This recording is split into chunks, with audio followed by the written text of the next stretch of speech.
জীবনে অনেক গেম খেলছি, হয়তো আর অনেক গেম আসবে, কিন্তু আমার কাছে ফ্রি ফায়ারের মতন গেম কখনই আসবে না।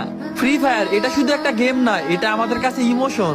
এই 5টা বছর অনেক ডিপ্রেশন, অনেক ভালো সময় খারাপ সময় কাটাইছে এই গেমটার সাথে।